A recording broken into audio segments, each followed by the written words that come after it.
กำลังที่เขาละนั่นดีแล้วเพิ่มมันสิว่าในเรื่องนึงโกรธบ่โดนเครียดบ่โดนศูนย์บ่โดนหาผู้ใดฝึกอานาปานสติเพราะมันฝึกกระแสการละนั่นทีแล้วเพิ่มเป็นประโยชน์หลายของฝากจากพระพุทธเจ้าเส้นทางที่เดินเข้าสู่ความดับทุกข์เห็นบ่มีแต่อยู่โลกหายใจอย่าไปเบิ่งอย่าไปเพ่งเอาเบิ่งสิเขาเรียกเอาสติไปทางนั้น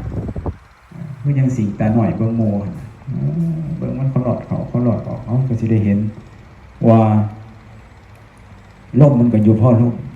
บางลูกลมก็อยู่ต่างหากมันมีสองตัวบ่ได้แต่อยู่ในกายเฮาสิเด้มันมีสองตัวอยู่ในกายเฮานี่บางลูกลมก็ลมมันเป็นผู้ถือลูกเพื่อเขาแนบออกมาทั้งนอกคนอื่นก็เป็นผู้ถูกลูกเฮาก็เป็นผู้ลูกยับกันว่าบางผู้ดังเป็นผู้ถือหูแต่วันนี้บางลูกอยู่ในดังเขาไปอีกมันบอกออกใจตัวนั้นเนี่ยผ้าเฮาผ้าตายผ้าเกิดอยู่ในบางลูกตัวนั้น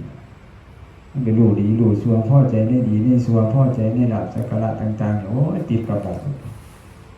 สร้างเยื่อใยเหมือนกับว่าจะได้แต่ไม่ได้แต่ที่ไหนได้คือหลุมพรางตนเองสิ่งไหนที่สำเร็จด้วยมือตนเองนั่นแหละเยื่อใยยางยิ่งแก่ได้ยากเป็นบอกดาล่าแบบที่ช่วงคนรวยเขาจะโอ้ยผู้ปฏิบัติธรรมเขายิ้มเปื่อยดูดิคุณกำลังสร้างหลุมพรางขังตนเองในวัฏสงสารเห็นอันไหนว่าสำเร็จด้วยมือเนี่ยเหนียวครับอย่างเหนียวขัดคืออย่างนี้เลยว่าแบบปล่อยง่ายเป็นอย่างสี่เลย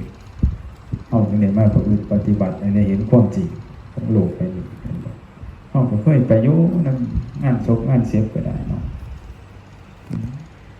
ไปเห็นบ่อเทียนเล่มนึงเขาตั้งไว้ทั้งนอกเห็นบ่เขาตั้งให้เฮาเบิ่งดีเขาหน้าที่นึงนี่ใช่มั้ยมายังยะบาหังนี่แหละยะบาหัง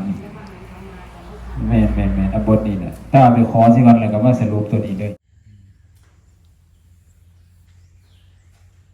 เงียบดีเนาะเมื่อไรเสียงนั่นนี่เงียบดี